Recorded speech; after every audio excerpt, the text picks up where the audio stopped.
of course Imana n'urukundo yaduhaye urukundo turakunda ariko ntago tubyuzuza 100%. Ntago tubyuzuza. Yaba tubyuzuza Yesu ntabwo ari kuza. Ntago ari kwihesha amahoro ngo tubivane ngo nihesha amahoro. Ya Bible irabigomba kubiprovinga. Nita biprovinga ibindi byose tuzana biraba bitari byo. Yaba ari ibitekerezo. Biraba ibitekerezo byacu. Bible ni iri kubitubwira. Wari kumbaza ko nandika kanibaza. Kuki dukeneye kumwizera? Nuko tutabasha gukora ubushake bw'Imana 100% byaduturutsemo ngo tukiranukire Imana. Noneho rero Yesu yaje mu isi aje gukora ibyo ngibyo Imana insaba ngo yikiranukire. Kumwizera ni iki rero? Nuko ndaba nasarendinze mbwira Imana ati ntabwo nabishobora. Ndi umunyabyaha ndagambira gukora icyiza ikibi kikaba kije imbere yanjye. Paulo yarabyanditse abantu barabizi. Rero kuko bitari gukunda ariko Yesu yaje mu isi aje gukora ibyo ngibyo uri kunsaba ngo nkiranukire. So ndamwizeye. Turabaramukije mwese abakurikira Gukira TV nkuko bisanzwe ngende Joseph. Hanyuma uyu munsi dufitiye umutumirwa tugiye n'ubundi gukora ikiganiro cyerekeye agakiza. Ariko mbere yo kugira ngo tuganire nagira ngo tubanze dusenge. Mana yacu tugushimiye neza n'urukundo rwawe kandi tugushimiye ko ijambo ryawe ari ryiza ryo ridukiza. Reka rero n'ubundi abantu bawe bakizwe kubw'ijambo ryawe kandi amahoro yawe mu mitima yabo kuko uruwera na imbabazi zawe zihora iteka ryose cyubahiro cyawe mu izina rya Yesu. Amen.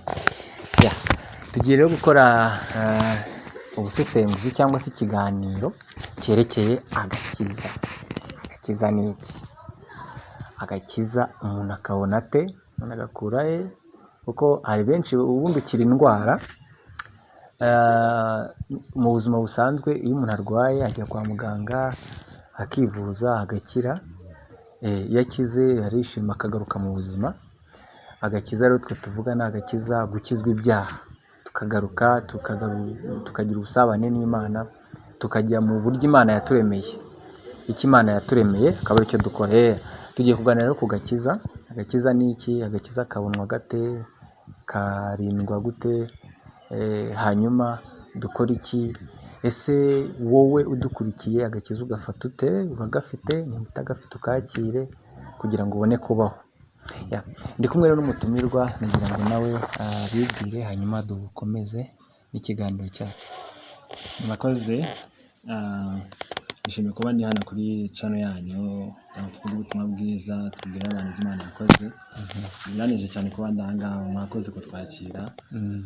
Rero nitwa Kizimana Jean Baptiste. Umuntu usanzwe mu ijambo ry'Imana nda kugana ijambo ry'Imana cyane. Amahirwe ngize rero kuba ndanga hano ngo nakwishura ubusa. Abashimira ko mwaduhaye kare. Murakoze cyane. Ugiye kuganira rero kudufasha kuganira ku gakiza. Dukizwa dute rero? Ni ukuvuga ngo iyo umuntu amaze kwemera ko ari umunyabyaha ngo twabivuze nta gisubizo we yabasha kubona. Iyo icyumva ko igisubizo wakibona ntabwo kizwa. Ntabwo bishoboka kuko urumva niba turi kumva gukizwa numva ni umuntu uza akadukiza kandi adukiza kuko twe byatunaniye. So rero ukuntu Imana idukiza, Imana yashimye kuzana Yesu. Noneho Yesu we yari perfect. Babivuga ko utarigeze kumenya icyaha Imana yamuhinduye kuba icyaha ku bwacu. Ngo Yesu yarapfuye, se yapfuye kandi nta cyaha yakoze. Tumenye ko hari ibyaha ariko yazize ibyaha by'isi yose. Imana rero kuko yabonaga ko umuntu atabasha kwikiranukira bimuturutsemo yashimye gufata Yesu imubaraho ibyaha by'isi yose. Amubakore ba 2:5-8 bavuga ngo kuko muri Kristo Yesu ari Imana yiyungiye n'abari mu isi nuko ntiyababaraho ntiyabikomeje kwabara ibicumuro byabo. No igisubizo Imana yakoze rero nuko yafashe ibyaha byose ibyo abantu babayeho mbere yuko Yesu apfa n'ibyo bazaza nyuma yuko apfa ibihanira Yesu ibimuhana mu cyimbo cyacu. So none rero dukizwa dute rero?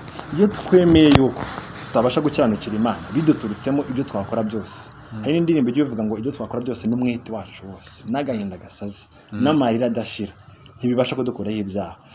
Ubwo iyo tumaze kubyemera rero tukizera igitambo Imana yatanze ari cyo Yesu, nibwo tubasha kwakira agakiza, nibwo tuba dukishijwe. Rero umurimo ni Imana yawukoze kandi umurimo urarangiye. Ni ukubyemera cyane no kubyizera kuko nshobora kwemera ibintu nkemera ko bikora ariko ntibinkorere reka. Ngira ngo kuko abantu benshi ibyo ngibyo barabizi kandi baranabyemera. ariko si cyo gisobanuye ko bakijijwe. yego kuko nawe ngira ngo nawe warabyemeraga ibyo bintu. kera se ko byari bimeze ya kambi mbishyira ko clarification imeze gutya kubyemera ntabwo byo bidukiza kuko kubyemera ntabwo bihagije. Bible iravuga ngo uwizera atarimbuka muri Yohana 3:16 abantu benshi babahazwa n'umurongo twese tuzi. Uwizera atarimbuka. Kubyemera ntabwo bihagije, ahubwo iyo ubyizeye nibwo bikubarwaho, nibwo ibyo Yesu yakoze biba nyine bikubazweho ugatangira kwita umwana w'Imana ako kanya ukimara kwizera. Ako kanya ako si ukuvuga ko aribwo ibiba bibaye, ahubwo byabaye kera Yesu apfa ku musaraba, ahubwo wowe iyo ubyemeye nibwo uba ubyakiriye, iyo ubyemeye ukabyizera.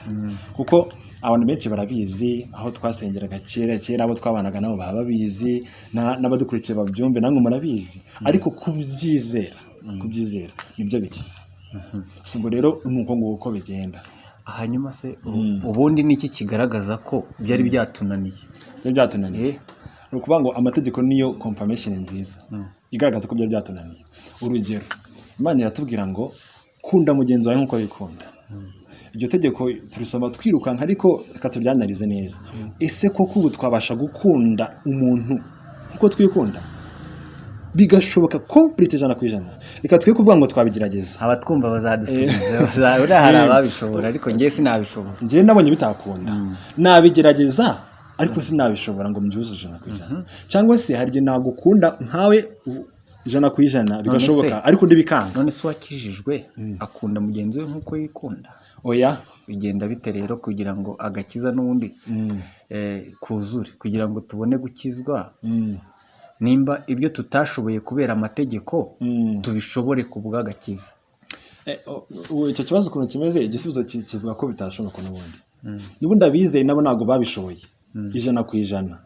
Reka turebe umurongo umwe wo mu Baroma 8:3 haravuga ngo kuko ibyo amategeko yananiwe gukora kubw'intege nke za kamere yacu, Imana yabishohoje ubwo yatumaga umwana wayo afite ishusho ya kamere y'ibyaha kuba igitambo cy'ibyaha, icira ibyaha bya kamere ho iteka.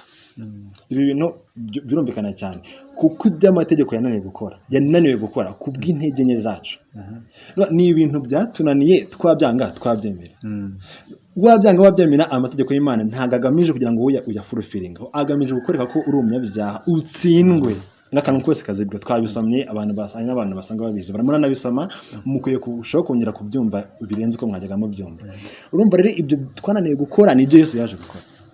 Ariko se kuvuga yuko n'ubundi yaduhaye ubushobozi 100% bwo kubikora, kuko nubwo abantu twamaze kwizera ntabwo 100% nkunda mugenzi nk'uko nikunda. Of course Imana n'urukundo, yaduhaye urukundo, turakunda, ariko ntabwo tubyuzuza 100%. Ntabwo tubyuzuza. Yaba tubyuzuza Yesu ntabwo ari kuza. Yego, dushoboye kubyuzuza Yesu ntabwo ari kwirwaza, ntabwo ari kuza. Tuba tubishobora, mbasha gukora ari amategeko yose y'Imana, mbasha kuba nabaho ntifuza, kuko nkari nk'icyaha abantu batazi buriya kwifuza uko ari icyaha cyane. Ariko abantu bo bazi ko kwifuza byitwa icyaha iyo wifuje ikintu kibi. Iyo wifuje ngo umugore wundi, kuko Bible niko bivuga ngo umugaragu wundi, ariko abantu badukurikiye bazabisome. Iyo iryo tegeko riri kurangira, riri mu Balewi, ntabwo nibuka ibice neza, bazabisome, ariko biri mu bice 20 gutyo. Baravuga ngo n'ikindi kintu cyari cyo cyose cya mugenzi wawe. Ntabwo byagarukiye kwifuza umugore wundi gusa, oya, ni ukwifuza n'ikindi kintu cyari cyo cyose cya mugenzi wawe. Iyo tuza kuba dushoboye kubahiriza amategeko y'Imana, Yesu ntabwo ari kwirwaza mu isi. Ntabwo ari kuza. Yari kuza gukora iki? Twari kuba tubyishoboye. Yes. Impamvu rero yaje nuko bitashobokaga. Hari n'indirimbo ya Daniela ntibuka neza, ariko bavuga ngo yaje gukiza batakwikiza. Ni akantu mfashemo gato, ariko abayizi bazate bakumva. Ni ukuvuga ngo yaje kuko tutabasha kubikora. Na Paulo yabyanditse mu Bagalatiya 2:21 aravuga ngo simpindura ubuntu bw'Imana ubusa, ngo ariko niba gucyanuka kuzanwa n'amategeko, Kristo aba yarapfiriye ubusa. Iyo vaste y'ubwo ntarizera, numvaga ibyo biranditse. Nibwo iri mu mirongo yatumye mbasha kwizera, kuko urumva impamvu Yesu kuko yaje nuko ntabasha kubikora. None hano baratubwiye ngo ibyo tutashoboraga yarabikoze, none bituma tubasha kuba perfect imbere y'Imana. Ubwo rero nizeye, rero bisobanuye iki? Iyo nizeye mbabwiye Imana, mbere ko nizeye mbabwiye Imana ati Imana, amategeko yawe sinayashobora, ndi umunyabyaha, nkuko Dawidi yabivuze, kwemera ko utabishobora. Noneho kankoye n'urundi rugero gatoya. nk'isabato, icyaha cy'isabato abantu benshi babyica batabizi. Isabato abadivera bo basha kuba bayubahiriza n'abandi ntari buze kumentioninga, ariko nkaho nasengeraga nubwo ntari buhavuge ntabwo isabato twe tuyitaho, ariko nayo iri mu mategeko y'Imana. 10 harimo ngo umunsi w'isabato gihe wese, ariko twe kuwa gatandatu tuhakora ibiti, tuhapanga amakwi ku cyumweru simbizi n'isabato byari byo, ariko no kwenda bagiye babihindagura. Ubundi kuwa gatandatu niyo sabato ubaze kuri kalendari za kera, byahinduwe na babihuje nyuma barabihinduye, twe dusenga ku munsi Yesu yazutseho, ariko isabato nayo turayica buriya. Abayuda bagiraga umunsi mukuru ku cyumweru, hanyuma ngo n'uw'izuba bizizaga ibigirwamana bamwe namwe basa. Hanyuma ariko byari byarafashe abantu n'ubundi bagiye Yerusalemu bose baba baturutse mu mihanda yose. Hanyuma rero babihuza gute? Baje kubihuza kuko urumva ni umuruho wo guturuka mihanda yose, umunsi umwe ukongeraho n'uwa kabiri. Hanyuma bahita babihuriza hamwe, abantu baterana ku cyumweru umwe, ubwo bahita isabato ubwo bahita nkaho bayiretse. Ariko niba neza urasanga ari amategeko nayo tutigishijwe. Nose ubu ngubu ntabwo uzi ko kambaza wenda abakristo badukurikiye uretse nk'abadivi, abandi mwese isabato wigeze uyigishwa? Wari wumva abantu bakwigisha, abapasiteri bawe n'abandi bose bavuga ngo wishe isabato? Hari ikibazo kirimo, ikibazo kirimo kugeza ubu ngubu nyine kuba tudakora bya bindi byanditse mu itegeko ry'isabato. Ndibaza ari rya kangahe? Hari ikibazo kibirimo ubu ngubu kuba tutabikora. Kamvena ngo ikibazo kirimo kandi ntabwo kirimo. Ndabisobanura gutya, abantu bakagombye kuba bigishwa ko isabato naryo ari itegeko ry'Imana bakwiye kuyubahiriza. Noneho kuko bigoye kuyubahiriza, ikigamijwe amategeko arega n'uya ngo dutsindwe, babone ko isabato nayo kuyubahiriza nayo ni icyaha nk'ikindi, noneho kutayubahiriza babone ko ari abanyabyaha kurushaho, basalending. Ubundi icyo amategeko agamije ni ugusalendinga, like niba wumva utabishoboye sarending. Noneho sinangombwa, ubwo bivuze ngo sinangombwa kwirwa ndwana nayo, ikiza no guhita sarendinga kuko amategeko Imana yavuze ngo kugira ngo akanwa kose kaze. Iyi vasani bayisiramo cyane bavyumva, akanwa kose kaze. Okay, ubwo muri make ni icyo bishatse kuvuga. Ngewe bivuze ngo n'umuntu wese uri kutwumva dukurikiye ntakwiye kwirirwa arwana n'amategeko, yego, kuko ntiyayashobora. Hariho akadomo, ahubwo ikizima nasarendinge avuge ko atashobora gucanukira Imana byamuturutsemo. Hanyuma bigenza ate rero? Aho ngaho naho tugeze sasa. Nyuma namara gusarendinga bigende gute? Namara gusarendinga rero nicyo cyateza hano, cyase nicyo nino cyo no mwayikoreye, I think niko ntekereza. Nukuvuga ngo dushaka kubwira abantu ibyo Imana yakoze. Nubwo umva amategeko Imana yaduhaye ngo adutsinde, ariko hari n'igisubizo Imana yazanye. Ntabwo byarangiriye aho ngaho, ahubwo yagira ngo tubashe kumva cya gisubizo cyane, kuko Imana ihamya neza ko yafashe Yesu ikamushyiraho ibyaha byose by'inyoko muntu yose, bya bindi Adamu yakoze, kuko Adamu niwe wari representative w'abantu bose. Icyaha yakoze cyafekise isi yose. Abantu bisaba mu Baroma 5:18 bavuga ko Adamu yakoze icyaha Abaroma 5:18 haravuga ngo cyangwa 19. Nuko rero ubwo igicumuro cy'umuntu umwe cyateka abantu bose bacirwaho iteka, ni nako icyo gukiranuka cyakozwe n'umuntu umwe cyahesheje abantu bose gutsindishirizwa bagahabwa ubugingo. Iyi vase ndikunda ko bari kutwereka ko Adamu ari we wafekse yakoze igicumuro kimwe cyatwita abantu bose, ariko noneho aho twageze tukakivukana. Yego, abakatolika banabizi neza ngo icyaha cy'inkomoko bo babizi neza, ariko bavuze ikintu nshaka ari nacyo babajije, ni nako icyo gukiranuka cyakozwe n'umuntu umwe ari we Yesu cyahesheje abantu bose gutsindishirizwa. Iki cyo gisubizo Imana yazaniye abantu nyuma yuko abantu batsinzwe. Yego, n'ugerageza wese tumenyesheje ko atatsinda, bitashoboka ko atsinda yubahiriza amategeko. Noneho ubwo hari igisubizo, nkuko Adamu yazanye igicumuro, yego, niko Kristo yazanye ubugingo. Yazanye igisubizo kindi. Abantu rero babyumve neza. Hanyuma dukomeze. Ubwo rero ikintu gihari ni iki? Ikintu gihari no kwizera Yesu cyonyine. Hariho akadomo. ni ukwizera Yesu. Ubwo mbese nkusubiza nahuranyije ko ndabisobanura wenda n'ibintu bishaka. Ni ukwizera Yesu. Kubera icyo turi bumwizere ubundi, kuki dukeneye kumwizera? Wari kumbaza ko nanjye kanibaza. Kuki dukeneye kumwizera? Nuko tutabasha gukora ubushake bw'Imana 100% byaduturutsemo ngo tukiranukire Imana. Noneho rero Yesu yaje mu isi aje gukora ibyo ngibyo Imana insaba ngo nikiranukire. Kumwizera ni iki rero? Nuko ndaba nasarendinze mbwira Imana ati ntabwo nabishobora. Ndi umunyabyaha, ndagambira gukora icyiza, ikibi kikaba kije imbere yanjye. Paulo yarabyanditse abantu barabizi. Rero kuko bitari gukunda, ariko Yesu yaje mu isi aje gukora ibyo ngibyo uri kunsaba ngo nkiranukire. So ndamwizeye. Kuko nibyo Imana, nicyo gisubizo Imana yazanye. Yavuze ati uwizera atarimbuka. Imana yavuze ko Yesu ari we mwana wenyine yishimira. Kubera iki? Nuko yabashije gukora ibyo ashaka. Noneho insaba kumwizera nanjye ngo nzi imbere yayo ntari nkanjye Jean Baptiste, ahubwo nzi imbere yayo ndi umwana wayo. Kuko ijambo riravuga ngo muri Yohana 1:12 niba nibuka neza, riravuga ngo abamwemeye bose bakizera izina rye. Urumva baramwemeye ariko baranizera. Ibyo ndabazaga kare, yabahaye ubushobozi bwo kuba abana b'Imana. To me niyo nizeye Yesu, njyewe identity yanjye birangiye. Abantu wenda barabizi, tuvuga ko iyo twabatijwe tuba dupfanye na Yesu. Identity yacu irangirira aho ngaho. Irangirira. Tuzukana nawe turi byare mu bishyashya. For sure. Cyangwa hari abantu kuko wowe ubatizwa niho wizeye. Nabatijwe kera ndi umwana, kera afite imyaka 12, ntago nari nzi ngo mbatijwe kuri iyo mpamvu. Nuko ariko nakuriye mu idini, nkurikira amategeko iwacu bambwajya gusenga, ariko nabatijwe ntaramenya impamvu batijwe.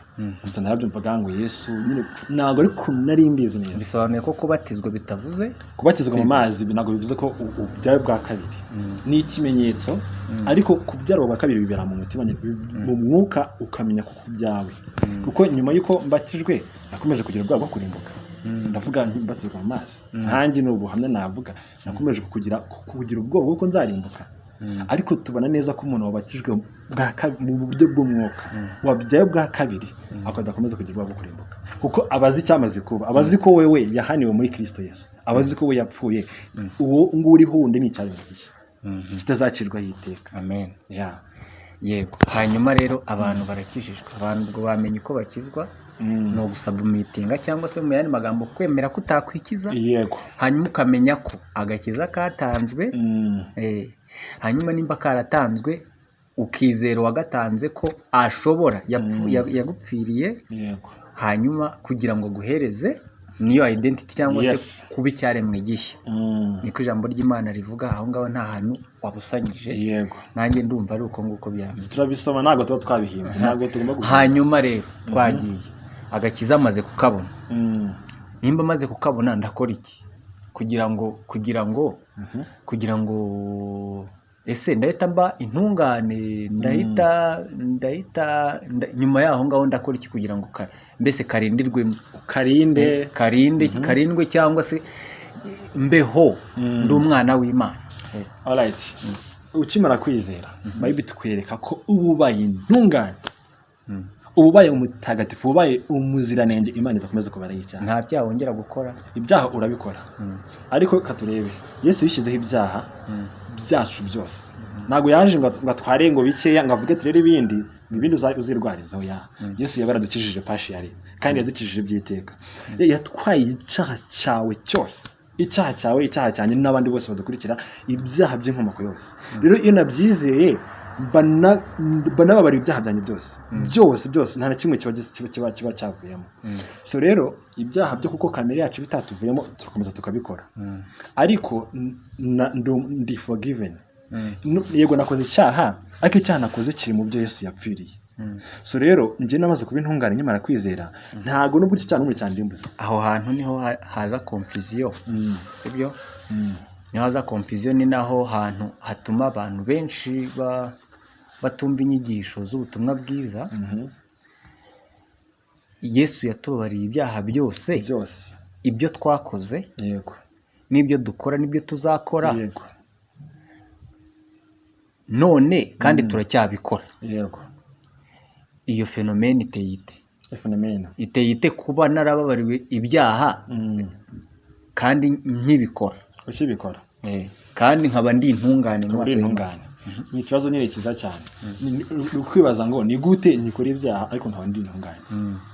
Of course twagiye rero twabonye ko dufite kamere y'icyaha sibyo twabonye ko tutabasha no kubaho tudakora icyaha Bible iravuga ngo ni ukuri nta ntungane ibaho mu isi nticumure yes ntibyakunda noneho rero niyo mpamvu Imana yatanze igisubizo cyo kugira ngo wowe nubwo utari kubibasha hari ugira umuntu ubigukorera purpose y'Imana first of all so kugira ngo njye mba nabishoboye kuko byarananiye purpose nuko Yesu yanabishobora njye bikambarwaho icyo Imana ishaka nuko icyo kintu kiza kubaho si ngombwa ko njye bagikoze kuko ni nayo Imana ibera nziza cyane kuko Imana ivuga ati hoya ni wowe ugomba kubikora twari kurimbuka twese kuko twaciriweho iteka none rero bisobanuye iki yego icyaha nagikoze ariko kiri mu byo Yesu yazize bisobanuye ngo rero nubwo nagikoze ntabwo imbabazi z'Imana zizamvuyeho kuko nyine yarakimbabariye noneho rero ndi ntungane kubera iki kubera ko Imana iri kumbaraho ibya Yesu ntabwo imbaraho ibyanjye ngewe nicecekere nyine kandi nagikoze se yego wagikoze ari naho bavandimwe bamwe bafata igihe cyo kwiyeza no kugira gute none ngewe nkuri iki nyine ngewe nagikoze yego kandi Kristo yaracyishyuye Yohana afite igisubizo hanyuma ngewe ndi bube safe gute kandi nagikoze biragoye cyane icyo cyanditswe kigusha n'abantu benshi batamenya ubutumwa bwiza naho baba stuck ubwo kuntu Yohana yabivuze kadukoresha ibyanditswe twe gukoresha uko tubitekereza Yohana wa mbere ibice 2 umurongo wa mbere avuga ngo bana banjye bato mbandikiye ibyo kugira ngo mudakora icyaha icyakora nihagira umuntu ukora icyaha sombajije ngo nkoze icyaha nabyenza gute umva Bible nivuze icyakora nihagira umuntu ukora icyaha dufite umurengezi kuri data wa twese ari we Yesu Kristo ukiranuka kancireho na kabiri uwo niwe mpongano y'ibyaha byacu nyamara si ibyaha byacu gusa ahubwo n'ibyo bari mu isi hose kanangira nkubaze Yohana avuze ko dukora iki wumvishe dufite umurengezi nicyo kinavuze igihe nicyo ndi kuvanamo hano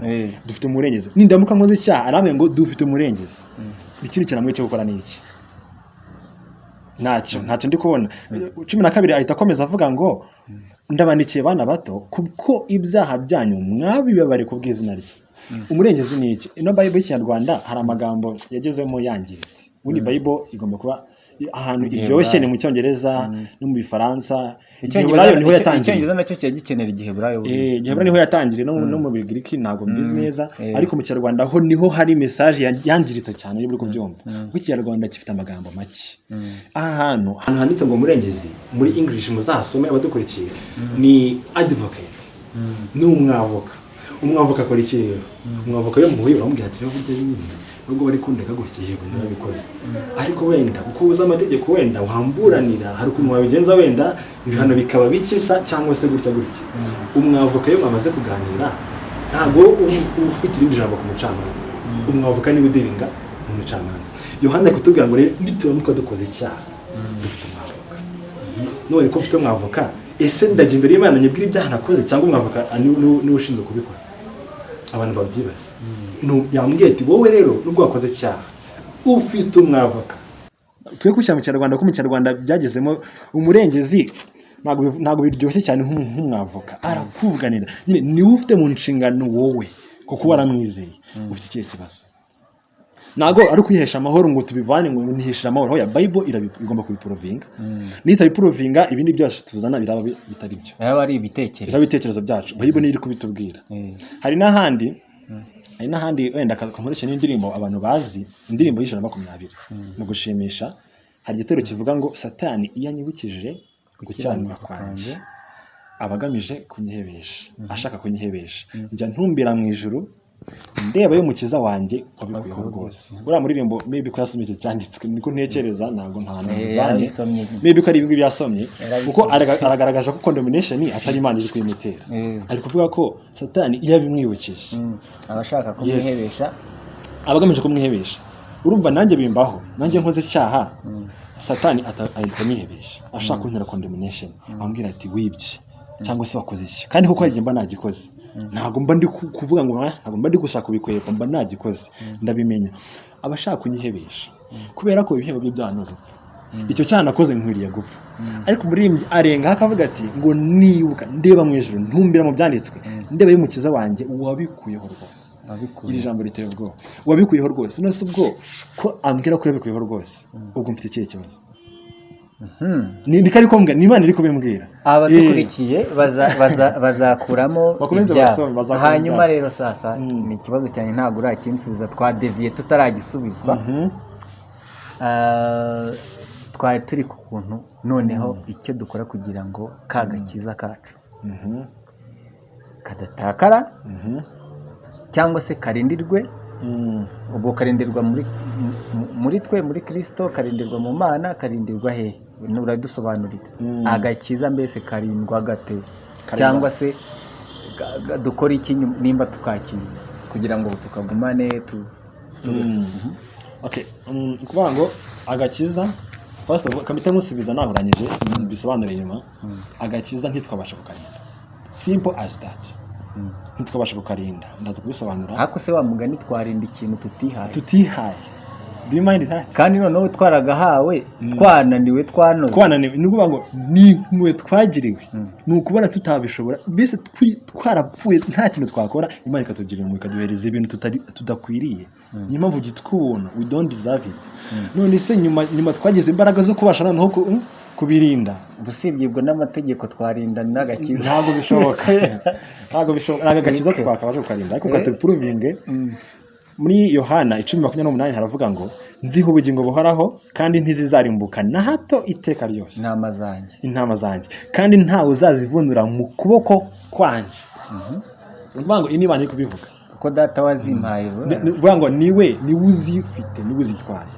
kubera ko niba twayibonye neza Imana yanze igisubizo cy'umuntu urabyibukana twahereye yanze igisubizo cy'umuntu yo izana igisubizo cyayo icyo gisubizo cyayo rero nicyo kiri special ku kibazo cyabonetse rero ntago nyuma y'uko twamaze kwizera nta bushobozi 100% twabonye bwo kubasha kudakora icyaha okay abandi bizera niba bumva iki kiganiro bazadusubiza ese ko mwizeye mwahise mugira ubushobozi 100% bwo kutumya gukora icyaha nago twabugije 100% twagize resistance to sin mwuka bira batujemo adufasha kwirinda icyaha bigashoboka ariko si 100% kuko nta muntu ndabona uretse icyaha burundu je ntabwo ndabona none rero agakiza twahawe ni Imana ikarindira muri twe kuko Imana ivuga ko nta wazivuvuna mu kiganza cyiwe niba bibukana twasomye mu Baroma 8 kuri 3 Imana ivuga ko ibyo bintu twananiwe kubikora izana Yesu arabikora rero niba yarabidukoreye twe tuzi imbere y'Imana tuvuga ngo ni Yesu twizeye ntago Imana ikomeza kudukauntinga nkatwe iramutse idukauntinga nkatwe twarimbuka muri Kristo ihe twarimbuka iramutse idukauntinze nkatwe turebye nkatwe muri twarimbuka yego twarizeye ko twarizeye bisobanuye iki nuko Imana itakomeje kutubara nkatwe itubara nka Kristo uko Yesu tukamye ko yaduhaye ubushobozi bwo kuba abana b'Imana ubwo rero Imana ikutubara nka Yesu nawe n'umwana w'Imana yes ubwo Imana ariko hari n'ibyanditswe byo bivuga ko turi abavandimwe be Yesu nawe arabyivugira ko turi abavandimwe ni gute turi abavandimwe be tutavuka hamwe abadukurikiye bazatubwira ntabwo bishoboka bazatubwira muri comment hanyuma sasa tusatira n'umusozo nagira ngo nkuko wigeze kutubwira ubuhamya bwawe wakuriye mu itorero hari ibyo wizeye ariko nyuma watubwiye ko bitari ubutumwa bwiza yego bivuze ngo hari ibintu wizeraga ariko mu by'ukuri bitari ubutumwa bwiza kandi ubwo hari abandi nabo babyizera barahari benshi abantu ibyo bintu bizera ni ibiki bitari byo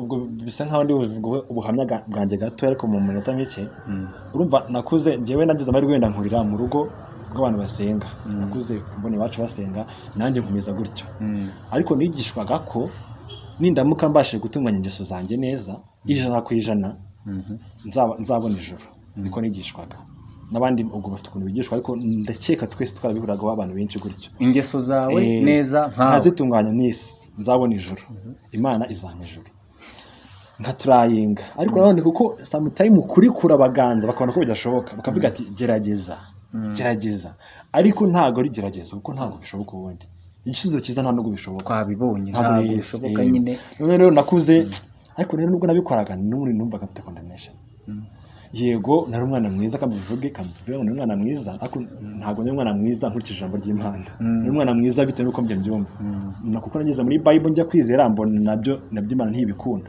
mbona azunugaza ntarizera ibyo nakora byose imbere y'Imana nizera n'abandi babyumve niba utarizera ibintu byose waba uri gukora imbere y'Imana rwose biri underrated nta kintu na kimwe byafasha so rero nkajya gusenga tukiyiriza abakene n'abafashaga rwose ndetse wowe n'ubu ndabikora ariko icyo gihe ukuntu nabikoraga bwo numvaga ko Imana yanyemerera muri ibyo ndi gukora none nabona nabikoze nkumva hari nk'ukuntu wenda naba nakoze neza numva ukuntu Imana yanyemera ariko nabwo nubwo numva Imana yanyemera still nkasigana na condemnation ese ko numva no muri ndamutse mpfuye n'ubu nshaka kurimbuka bimeze bite kandi gerageza none ngiye nageraga nkumva ko wenda abapasiteri bacu bashaka kuba wenda bo batagiriye condemnation wenda bavuga ati ndacyari umwana wenda hagiye kizagera nkabasha wenda kubigeraho ndacyari umwana let me keep going on hagiye nzageraho nkabasha kubikora neza nuko nakoze mbizi kugeza igihe mbonye katari ukuri n'abandi badukurikiye babitekereza none se ko ufasha abakene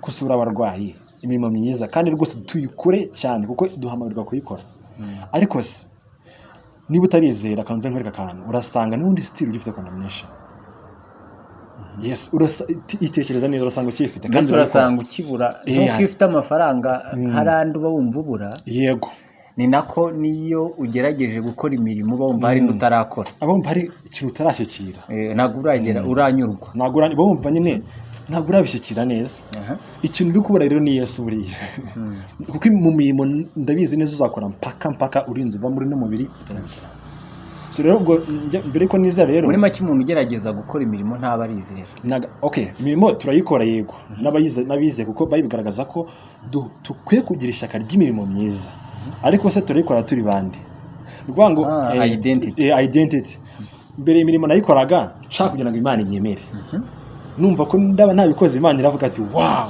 ariko ntabwo byari ibyo ariko ubu ngubu imirimo nyikora kuko namaze ku mwana w'Imana ubu ngubu noneho mbikora numva ari nko gushimira Imana ariko nje mbifata bati Imana warankijije thank you nkumva nyine mbuze ikintu nkorera Imana none nkafasha umukene uvuga ati nyine ndigushimira Imana nase Imana kwankijije ndayikorera iki numva nabyo bidahagije ahubwo numva bidahagije ko numva Imana yarankijije yarampaye ikintu naburaga okay ubwo urumva hose harimo gap harimo kubura icyo gukora arukora imirimo yumva hari atarakora yego ariko n'uwizeye nabwo yumva hari ibindi bintu atarakora ngo ashimire ibyo Imana yamukoreye okay ariko ntari iyo gap yacu uko biri ifite advantage kandi bisobanura gutya